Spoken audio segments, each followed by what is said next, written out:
राम और कमल दो सगे भाई थे। वो दोनों श्यामपुर गांव में अपने माता पिता के साथ रहा करते थे। उनके पिताजी का अंडों और मुर्गियों का कारोबार था। जैसे ही राम और कमल बड़े हुए, वैसे ही उनके माता पिता ने उन दोनों की बड़े धूमधाम से शादी की। राम की बीवी का नाम था कमला और कमल की बीवी का नाम था विमला। राम की बीवी कमला व्यवहार की बहुत अच्छी थी। उसने घर में आते ही घर का सारा काम संभाल लिया। वो सुबह जल्दी उठकर अपने सास ससुर की सेवा करती, घर का सारा खाना बनाती और कमल और उसकी बीवी के लिए भी खाना बनाया करती थी। लेकिन दूसरी ओर कमल की बीवी विमला बहुत ही सुस्त और चालाक थी। वो बड़ी चालाकी से कोई न कोई बहाना बनाकर घर के काम टाल दिया करती थी। कमला दीदी, जरा मेरे लिए भी खाना बना दो ना, मेरे सर में बहुत दर्द है। हाँ हाँ विमला, मैं बना देती हूँ। ला, तेरे सर पे बाम मल देती हूँ। इस तरह से कमला ने अपनी सेवा भाव से सभी का दिल जीत लिया था।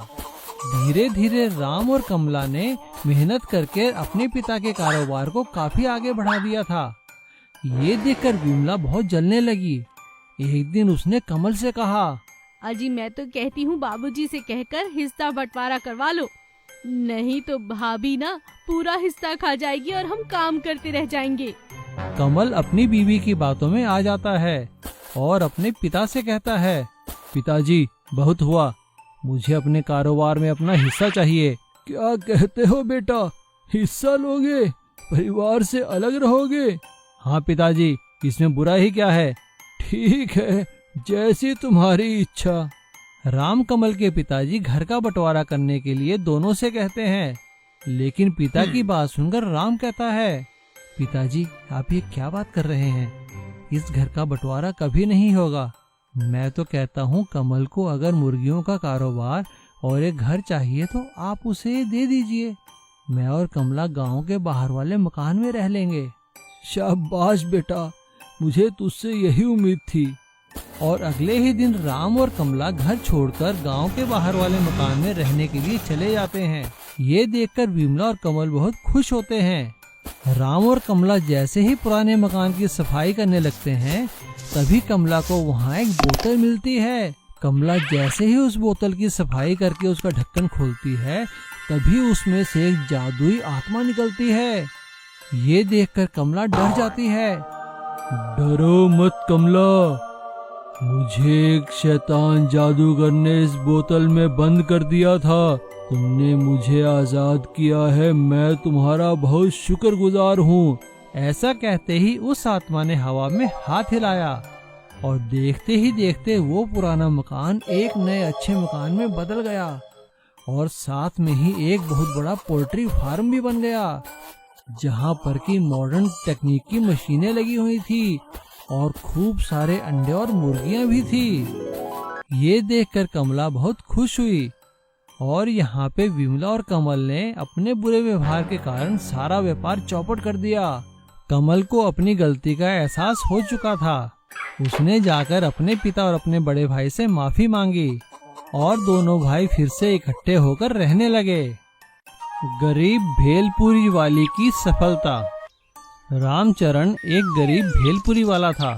वो गांव में अपनी बीवी कमला और अपने दो बच्चों के साथ रहता था और सुबह सुबह एक टोकरे में वो सारा सामान लेकर गली गली गांव गांव भेलपुरी बेचा करता था और शाम को जो भी आमदन होती अपनी पत्नी कमला को दिया करता था।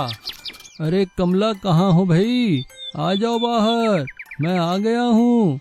लो पकड़ो आज की कमाई, और हाँ जल्दी से कुछ खाने को दो, मैं थक चुका हूँ।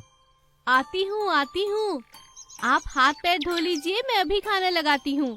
कमला अपने पति के सिर से टोकरा उतारती है और रामचरण द्वारा दिए गए पैसे लेकर घर के अंदर चली जाती है।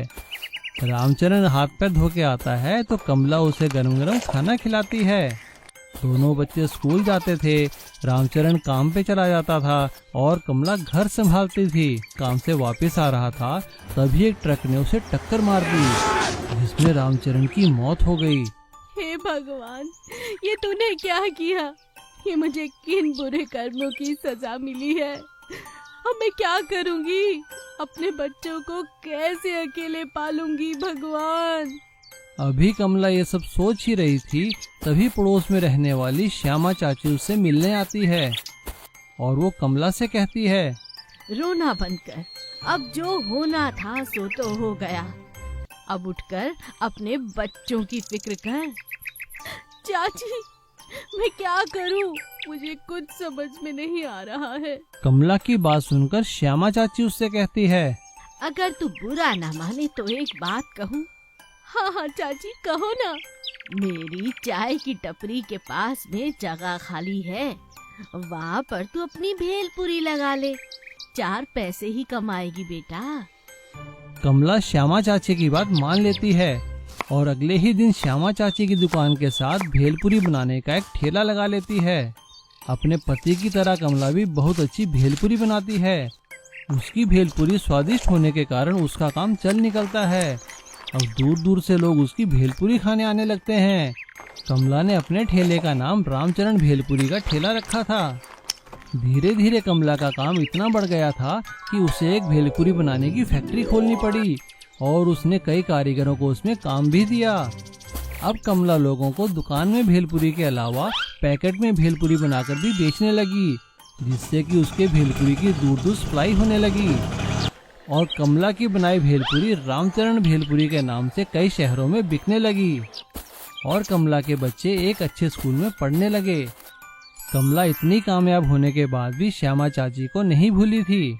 एक दिन श्यामा चाची जब कमला से मिलने आई तो कमला ने श्यामा चाची से कहा, श्यामा चाची, आपका बहुत बहुत धन्यवाद। मेरे बुरे वक्त में अगर आप मुझे सही सलाह न देती तो आज मेरा ये हाल ना होता। मुझे आपके आशीर्वाद की और आपकी सलाह की उस समय बहुत जरूरत थी। आपका बहुत बहुत धन्यवाद चाची। कमला की बात सुनकर श्यामा चाची की आंखें भर आई और उन्होंने कमला को गले से लगा लिया। लंबी टांगों वाला गोल्डन हेलीकॉप्टर चोर। जगन नाम का एक आदमी शहर में सुनार की दुकान में काम किया करता था। जिस दुकान में वो काम करता था वो एक बहुत बड़े मॉल में दूसरी मंजिल पर थी और वहाँ पर सोने के खिलौने भी बनते थे। जगन बहुत अच्छे सोने के खिलौने बनाया करता था, लेकिन वो एक अच्छा कारीगर होने के साथ साथ बहुत ही लालची भी था। वो हमेशा मन ही मन सोचा करता था, मेरी भी क्या किस्मत है, सोने के खिलौने बनाता हूँ लेकिन घर पे देखो तो मिट्टी के खिलौने भी नहीं है। मजे हैं इन सेठ लोगों के। तभी दुकान का मालिक उसके पास आकर कहता है, अरे भाई जगन, देखो हमें एक बहुत ही अच्छा ऑर्डर मिला है। हमें सोने के हेलीकॉप्टर बनाने हैं। हमें 10 हेलीकॉप्टर बनाने का ऑर्डर मिला है, तो तुम तैयारी कर लो और देखो हेलीकॉप्टर ऐसे होने चाहिए कि बिल्कुल असली लगें। जी सेठ जी, हो जाएगा, मैं कल ही लग जाता हूँ काम पे। जगन अपने मालिक की बात सुनकर सोने के हेलीकॉप्टर बनाने की तैयारी करता है और 2 दिन दुकान में ही रुककर 10 सोने के हेलीकॉप्टर बना देता है। 2 दिन बाद जब वो घर पहुंचता है, अजी क्या बात है, घर नहीं आना है क्या? अपनी बीवी की बात सुनकर जगन उसे सारी बात बताता है। सोने के हेलीकॉप्टर का नाम सुनकर उसकी बीवी उसे कहती है, क्या कहा? सोने का हेलीकॉप्टर? मुझे भी हेलीकॉप्टर देखना है, प्लीज मुझे दुकान पर ले चलो ना। ठीक है, मैं तुम्हें ले चलूंगा दुकान पे। अगले दिन जगन अपनी बीवी को लेकर अपनी दुकान पर जाता है और अपने मालिक को सारी बात बताता है। मालिक उसे उसकी बीवी को हेलीकॉप्टर दिखाने की परमिशन दे देते हैं और जगन अपनी बीवी को हेलीकॉप्टर दिखाता है। लेकिन सोने के हेलीकॉप्टर देखकर उसकी बीवी के मन में भी लालच आ जाता है। देखो जी, मुझे नहीं पता, मुझे एक सोने का हेलीकॉप्टर चाहिए ही चाहिए। हाँ। अरे भगवान, चाहता तो मैं भी हूँ, लेकिन लाऊं कैसे? अब जगन मन ही मन चोरी करने का विचार करने लगता है। वो कई तरह की तरकीबें आजमाता है, लेकिन दुकान से हेलीकॉप्टर नहीं ले जा सकता। तभी अचानक एक दिन घर आते हुए वो देखता है कि एक आदमी बांस के डंडों पर चलकर काफी लंबा हो गया था। उसे देखकर जगन को एक आइडिया आता है और वो घर आते हुए 2 लंबे लंबे बांस ले आता है और उनकी नकली बांस की टांगे बना देता है। 2 दिन में ही वो बांस की नकली टांगे लगाकर चलने की प्रैक्टिस करता है और 2 दिन बाद वो शाम को दुकान के छुट्टी के समय सारे हेलीकॉप्टर खिड़की के पास रख देता है और रात को नकली बांस की टांगे लगाकर वो हेलीकॉप्टर चोरी कर लेता है। अगले दिन दुकान खुलने पर सभी परेशान हो जाते हैं कि हेलीकॉप्टर चोरी किसने किए। पुलिस आकर दुकान में सभी कारीगरों से पूछताछ करती है। जगन से पूछताछ करने पर इंस्पेक्टर विजय को उस पर शक हो जाता है। 2 दिन बाद जब जगन चोरी के हेलीकॉप्टर बेचने जा रहा था, तभी इंस्पेक्टर विजय उसे रंगे हाथ पकड़ लेता है। जगन की चोरी की खबर सुनकर उसके मालिक उससे कहते हैं, जगन, मैंने तुम पे इतना विश्वास किया, तुम एक बार मुझे बोलते तो सही, मैं तुम्हें एक हेलीकॉप्टर इनाम में दे देता। लेकिन तुमने चोरी की है तो सजा तो तुम्हें भुगतनी ही होगी। और पुलिस जगन को हेलीकॉप्टर चोरी करने के इल्जाम में जेल में डाल देती है। उसे